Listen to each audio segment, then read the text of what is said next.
धंधा करने वालियां आमतौर पर गिरोह की शक्ल में कोठी खानों में रहती हैं। इनसे मिलिए, ये है मैडम पीनो। पिछले 10 साल से कॉल गर्ल सप्लाई करती हैं। इनकी कहानी सुनने से पहले इनके कोठी खाने की एक तितली जूबी से मिलते हैं। एक घरेलू लड़की से लेकर जिस्म फरोशी तक का ये सफर कैसा है, इन्हीं से पूछते हैं। बस मैं सबसे बड़ी थी और मेरे 5 भाई थे। माँ बाप बूढ़ा था, मैं यहाँ पे आ गई, मजबूरी थी घर की। मैं तो बचपन के 10-12 साल से अपनी आंटी के घर रह रही थी, मुझे घर का नहीं पता। जब जो उम्र संभाली तो इधर बस माहौल में आ गई।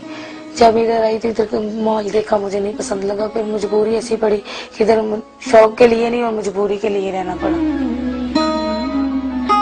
अच्छा, यहाँ की जिंदगी कैसी है? मर्द हैं बहुत सारे, बस जो भी करते हैं काम करके चले जाते हैं। किसी की मजबूरी का किसी को क्या पता चलता है। जो भी आता है अपनी अफस पूरी करके वो चला जाता है। कोई आगे परेशानी होती है, ये नहीं होती। कोई बदमाशी लगा के चला जाता है, कोई प्यार से कर जाता है, जो कोई पैसे दे के चला जाता है। इसका काम तो यही। राब्ता कैसे करते हैं आपके साथ लोग बाहर की दुनिया के? वो दरा लेके आते हैं, बस कोई लाने वाला, कोई चाहत ले आता है, कोई इश्क ले आता है। तो गलत काम के लिए इंसान आता है और क्या करने के लिए आना। जिनकी फाल्टी होती है उनसे तो 2000-3000 से अलावा तो बात नहीं करते। तो जो आम है उनसे तो 500-400 से बात हो जाती है। कोठी खाने का माहौल कोठे जैसा हरगिज नहीं होता। मुजरा, मिरासी, ढोल ढमक्का, ठुमका शुमका कुछ भी तो नहीं है यहाँ। लेकिन फिर भी किसी गाहक की फरमाइश पर बेसुरा रक्स तो करना ही पड़ता है।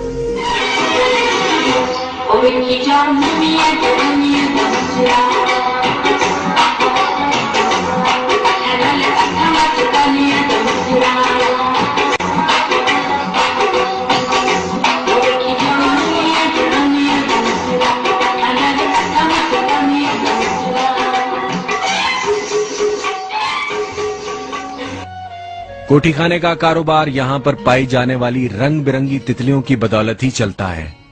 मैडम पीनो के कोठी खाने पर हर किस्म का माल सप्लाई के लिए 24 घंटों हाजिर है।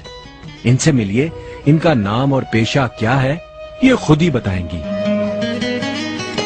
जी, मेरा नाम रीमा है। तो समनाबाद में हम रहते हैं। कोठी खाना था, उसमें काम करती हूँ, अभी भी करती हूँ। शादी एक फितरी रिश्ता है, लेकिन मियाँ बीवी का रिश्ता घुटन और गैर एतमादी का शिकार हो जाए तो अंजाम कुछ भी हो सकता है। कुछ ऐसा ही जुल्म इस दुखियारी के साथ भी हुआ। शादी हुई आपकी? जी, छोड़ दिया आदमी। उसने क्या, मैंने तुझे नहीं रखना। मैं क्या, फिर मुझे पूरा खर्चा दो, मेरे बच्चियों को पालो, मेरे बहन भाइयों को पालो, माँ बाप को पालो। उसने कहा मैं नहीं पाल सकता। फिर मैंने कहा मैं जो कदम उठाऊंगी आप नहीं बोलेंगे। मुझे तलाक दे दी उसने 3 दफा कचहरी में जाके। हाँ, झगड़ा किया मैंने उससे। कितना झगड़ा हुआ? बहुत ज्यादा। एक दूसरे को मारा, माँ बाप की लड़ाई हुई, मेरी हुई, उसकी हुई। अच्छा, उसके बाद आप इस काम में आ गए? हाँ, उसके बाद इस काम में आ गए। शौहर के साथ नाचाकी और जालिम की मार धाड़ ने इस सितमज़दा औरत को बेआसरा कर दिया। इन सख्तियों, मुसीबतों और झमेलों ने एक दिन इसे जिस्म फरोशी पर मजबूर कर दिया।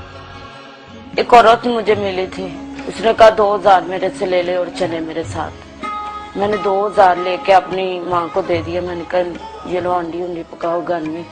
तो मैं जा रही हूँ। मैंने 2000 दे के इधर आ गई। वालदा ने पूछा नहीं क्या काम करोगी? वालदा को अभी क्या बताए, फिर उसे अभी नहीं मालूम कि क्या करते हैं। मैं यही बताती हूँ कि काम करती हूँ कोठियों में या अस्पताल में। कॉल गर्ल बन जाने के बाद रीमा अपने गाहक को कैसे ढूंढती है और उनसे अपने जिस्म के एवज क्या उजरत पाती है, मुलाहिजा कीजिए वतने अजीज में बसने वाली एक औरत का अलमिया। लड़कियां खड़ी होती हैं, आजो आजो जाना अपने, ऐसे जैसे बुलाती हैं, आवाज देती हैं और आदमी चला जाता है। किसी को कोई 300 दे देता है, कोई 200 दे देता है, कोई 150 देता है, ऐसे देता है। कोई है ज्यादा, कोई अच्छा आदमी आ गया बाहर का, दुबई का या कराची का या अमेरिका से, तो वो ज्यादा नहीं तो ज्यादा से 500 दे देते हैं, इससे ज्यादा नहीं। आमतौर पर किस तरह के लोग? आमतौर यहाँ के रहने वाले जो आदमी हैं जो हमारे पास आते हैं, कोई 200 देता है, कोई 150 देता है, 100 देता है, इससे ज्यादा नहीं देते। और ये तिब्बी गली है ना, इसमें 50 लेती हैं। इतनी इतनी खूबसूरत लड़कियां खड़ी होती हैं। कहाँ से आती हैं लड़कियाँ? बस कोई भागी होती है, घरों से भाग आती हैं, कोई काम की चली आ गई, कोई ऐसे आ गई। अच्छा, मर्द जब लेके यहाँ से बाहर जाता है तो कहाँ लेके जाता है औरत को? कोई होटल में ले जाता है, कोई अपने घर में ले जाता है इस्तेमाल करने के लिए। औरत और मर्द का जिस्मानी ताल्लुक दोनों की मर्जी का मरहूने मिन्नत है, लेकिन बाज औकात पैसे देकर इख्तियार रखते हुए भी कुछ मर्द हजरात जिस्म फरोश औरतों के साथ जिस्मानी ज्यादती करना पसंद करते हैं।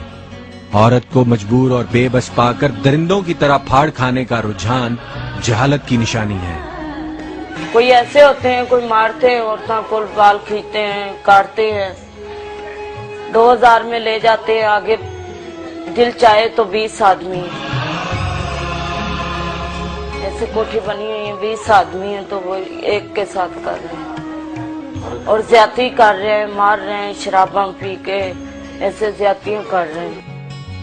न जाने क्यों धंधा करने वाली की जिंदगी में चंद मिनट के लिए आने वाला मर्द उसकी रूह पर अपनी महरूमियों के दाग भी छोड़ जाता है।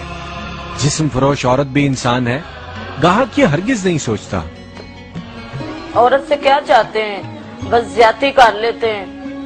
आप उसने जो जब लेके जाना तो उसने अपने दिल की पड़ास करके भेजना है लड़की को। उसने तो अपनी दिल की ख्वाहिश पूरी करके लड़की को भेज दे, पर हम तो गरीब हैं, मजबूरी के लिए करते हैं। बस कोई अच्छे ही आदमी होते हैं जो प्यार निभा जाते हैं। आजकल के जमाने अच्छा ही नहीं जमाना है। आज लड़की एक रखी है, दूसरी को बुला रहा है, चलो आओ उधर चलें। नायका या मैडम जिस्म फरोशी के कारोबार का मरकजी किरदार है। रीमा इन मैडम्स के बारे में बताती है। नायका होती है वो पैसे पकड़ती है और जो लड़की होती है वो आदमी को अंदर ले जाती है। नायका पैसे लेती है, 200 रुपया, 100 उसका नायका का तो 100 लड़की का। रीमा को जिंदगी में मिलने वाले गाहकों की बदौलत तरह तरह के पुरतशद्दुद वाकयात से भी गुजरना पड़ा।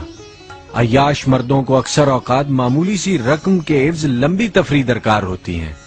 एक दफा मैं गांव में चली गई शेखपुरे के साथ। उधर आदमी ना हो, अभी पहलियां थी सब, उधर 10 आदमी थे। इधर बता के गए कि हम 2 आदमी होंगे, तुम्हारे साथ ज्यादती नहीं होगी। आगे गई तो मुझे क्या मालूम था कि ये भी इसने ही आना, इसने ही आना। जब अंदर इकट्ठे हुए ना तो मैंने कहा इतने आदमी, आपने तो मेरे साथ झूठ बोला, फ्रॉड किया मेरे साथ। कहते फ्रॉड की बात नहीं, 2000 दिया, इसने 100 200 डाल के तो हमारे साथ हमने पार्टी बनाई है 2000 में।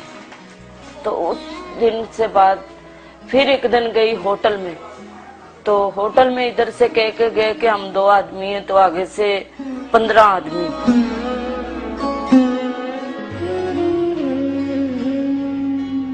ये तो रीमा ने अच्छी तरह समझा दिया कि जिस्म फरोशी एक खतरनाक जरिया रोजगार है।